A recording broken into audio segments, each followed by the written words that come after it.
let's move ahead. Still on the ostrich topic. Yes. Drea, as she points out, 2 ostrich farm supporters were arrested over the weekend as concerns over CFIA's care for the birds grow. 2 men were arrested and charged. One was trying to feed the ostriches. I think that's Jim Kerr. Oh, the bubble Uh, bus guy. yeah. He was arrested and charged after trying to help the ostriches. Because, and look, just count the birds. A lot of people are concerned, and the less the CFIA is forthcoming with information, the more speculation fills the void. And so the farmers and their supporters are saying, please count the birds.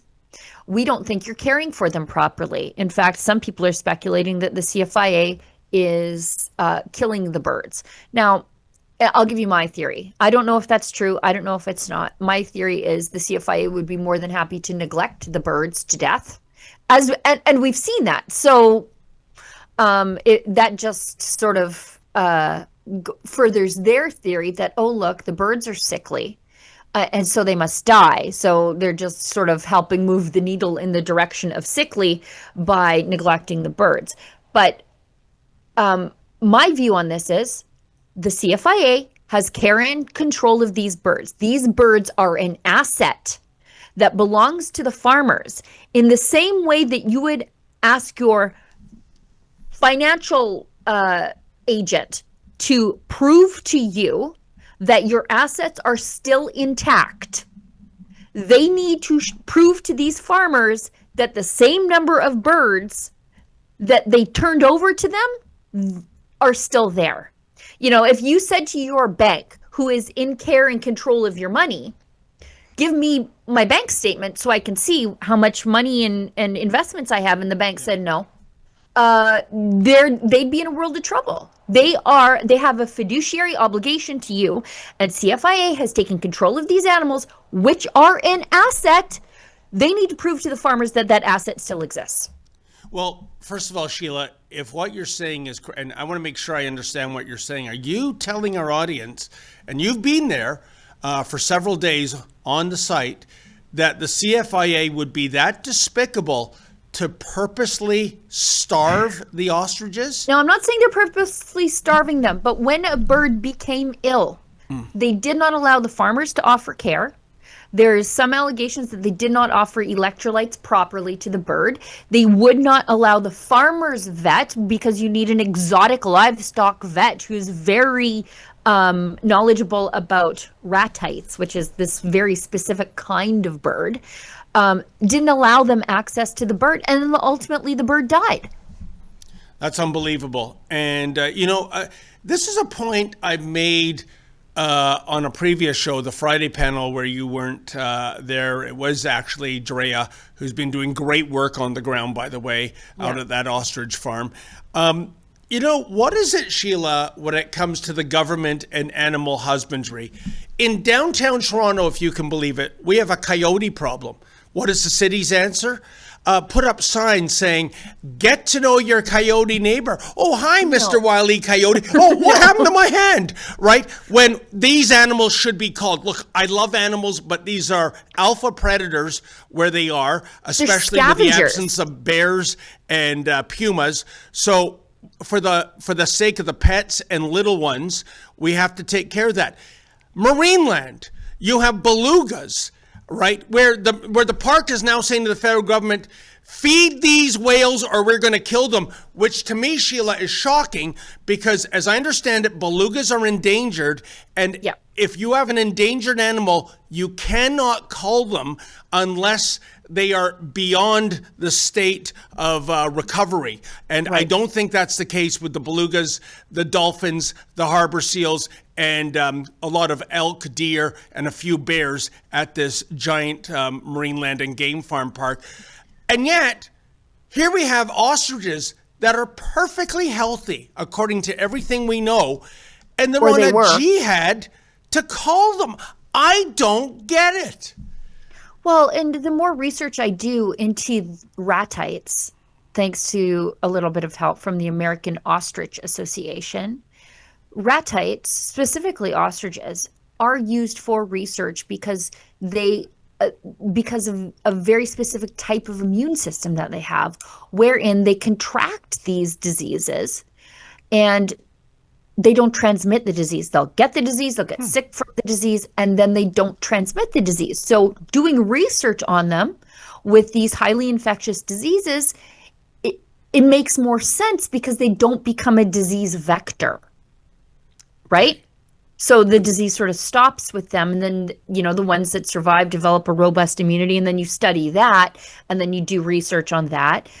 It's to the point where they're trying to develop chickens in the UK with this specific kind of immune system that ostriches already have, Oh, that's interesting. to stop the spread of avian flu. And it's like, well, we got these ostriches right here. Quit killing them. In the meantime, they're trying to genetically engineer birds in the UK so that they have a similar robust immune system, so that if they do contract avian flu, it just sort of doesn't spread from there. It doesn't make any sense. It's because the government is always unbending in their rules. We saw it during COVID. Now we're seeing it right now. So is that, the bottom line? I'm beginning to connect the dots, Sheila, that because these ostriches have an immune system that has not been brought to you by Pfizer, Yeah. this is competition? Well, that I think is an underlying possible reason. I think we're attributing malice where stupidity will do. A lot of these government rules are administered and also brought to you by people who are unthinking automatons. And so they can't see nuance in anything. All they know is, for example, COVID is bad, gathering is bad, close the churches. Now, avian flu, birds catch avian flu. Avian flu is bad, kill the birds. So they don't have any nuance about, like, okay, but these are a different kind of bird. They are used in research, but not just that, not just these specific birds, but the species is used in research because of their immune systems. Shouldn't we treat them differently? Shouldn't we treat the churches the same as we did the liquor stores? Like they can't see nuance. There's no like, hey, this is bad. Let's do something different. They don't. It's just unbending automatons. They have a clipboard, and they have to do what's on the clipboard and never think for yourself. And Sheila, because you've forgotten more about this file than I'm ever going to learn, I want to be clear about something. There is no danger from these ostriches to people or other animals. No. Is that correct? Right. They're not migratory birds. Then this is maddening. I don't get it. They're not used for food. They're not migratory birds. They're not a danger. If anybody thinks they're a danger, we wouldn't see police leaning on the fence all the time. Like, you know what I mean? If they were in danger, they would clear out that protest encampment, because people are coming and going there all the time. And if avian flu were a danger to people, they wouldn't let people there. Nobody believes it except the CFIA, and even they don't believe it. By the way, if I had to guess, many of these CFI agents have no experience with livestock whatsoever. I watched the two of them try to herd one lone ostrich through a fence, and it was just comical. Like, it's just, you've never dealt with livestock before. You sort of, somebody comes up from one side and somebody comes from the other, and you sort of push them to, it's pushing cattle, but with ostriches, and they couldn't do it. They just couldn't figure it. They were being outsmarted by an ostrich. It was kind of pleasant to watch a little bit. And another angle here, Sheila, in terms of law enforcement, did you get the idea that maybe the Mounties hated being there, doing 100%. what they've been asked to do? Yes and no. Look, I will say that the police are so light-handed with the protesters, and they know the protesters are no threat. Because, again, if they were going to cull these birds, they would clear the protest encampment, because they would not be able to manage it at the time of, the order of execution. They are just letting people come and go. I think they're just doing, like, sort of keeping a loose count of how many people are there at all times. But all things considered, like, look, I was there. I've worked in some worse places. If I were a cop at a Vernon or Kelowna or Kamloops or Golden, and they said to me, yeah, you get to hang out in a really pretty place and just sort of sit in a lawn chair all day, which is what I see a lot of them doing, and then we truck in some sandwiches for you. Maybe you have to fly a drone every once in a while. This is not the worst job these cops have ever done in their lives when, you're dealing with the opioid outbreak in the same towns that these guys are being brought in from. This Oh, is a pretty gravy job. I would no. take it. One last thing, Sheila. What these people that have been there, I guess, for weeks or even months now, the demonstrators, how would you classify that kettle of fish? They are an interesting cross section of humanity. And I mean that in the nicest way possible. Okay. Just absolutely nice people. And there are a lot of people there who are there for a lot of different reasons. There are people who truly believe that the ostriches are beautiful and mystical. That's their business. Oh, There are people who, yeah, they just love these ostriches.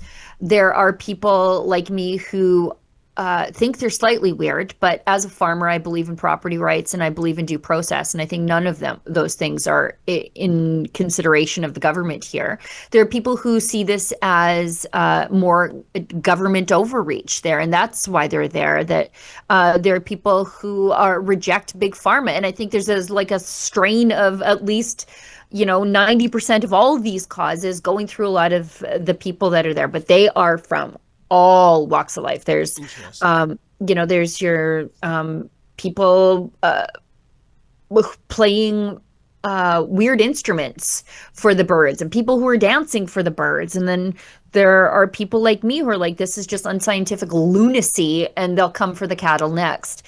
So, I mean, it's like COVID, where you're like, these people in other times might cross the road to avoid each other.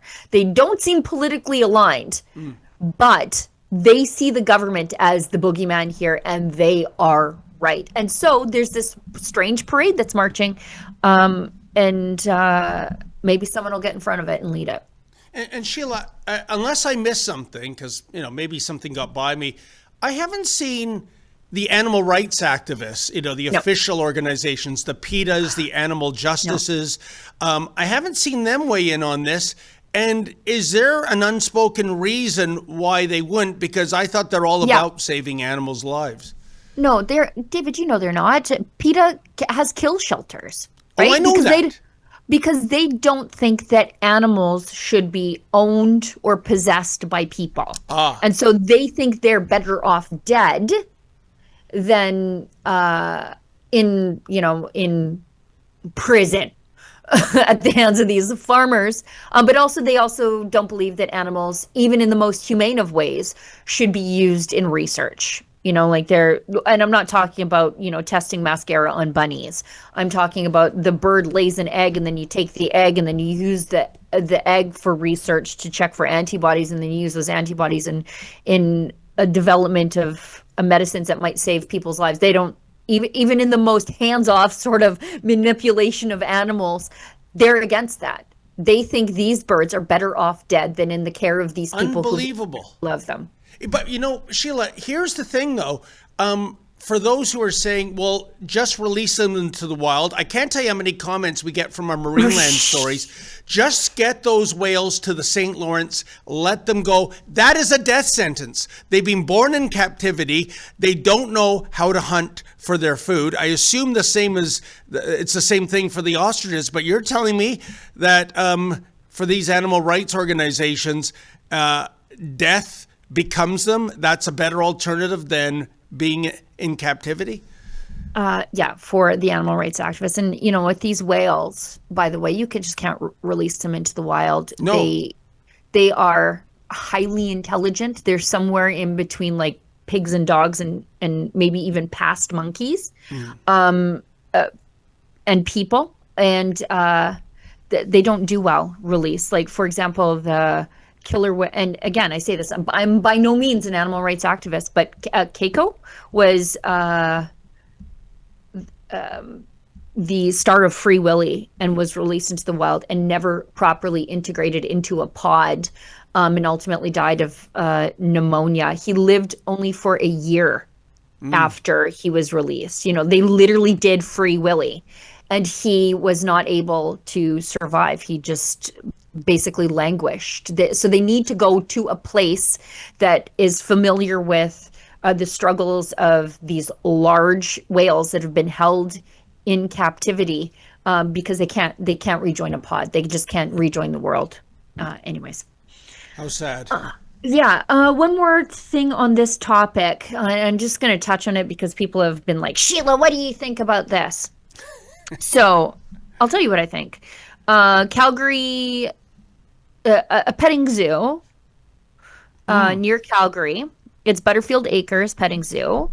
It's closed due to 9 cases of avian flu in their, I think they're birds, ducks, if I had to guess, ducks probably.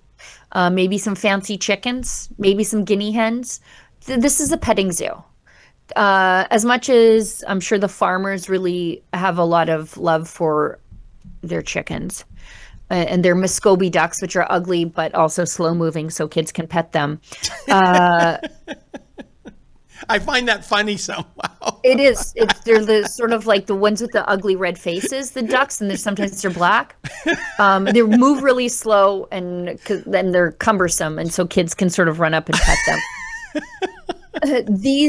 They're going to be culled for sure, so that Butterfield Acres can reopen for the last little bit of spooky season. This is different. These are like $20 ducks. You know what I mean? And their lifespan isn't that far. They have no research value. Of course, they're not meant for human consumption either, but you're not losing 40 years of genetics by culling some dime a dozen Muscovy ducks, right? It's different. So, and the farm says, yeah, it's migratory bird season. Okay. That's it. So now you've got my opinion. I think, look, they got it from migratory birds. This is different than what's happening at the ostrich farm. They're not losing research value. They're not losing 40 years of genetics. These are just petting zoo ducks. That's really interesting, Sheila, when you say they got it from migratory birds. Yeah, of course they did. But how does the actual transmission of the virus happen?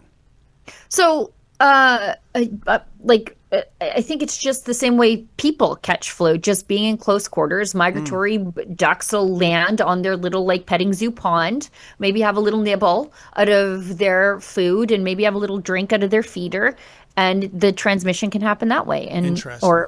and so that's how they catch them. And it's just, what are we going to do? Kill all the migratory birds?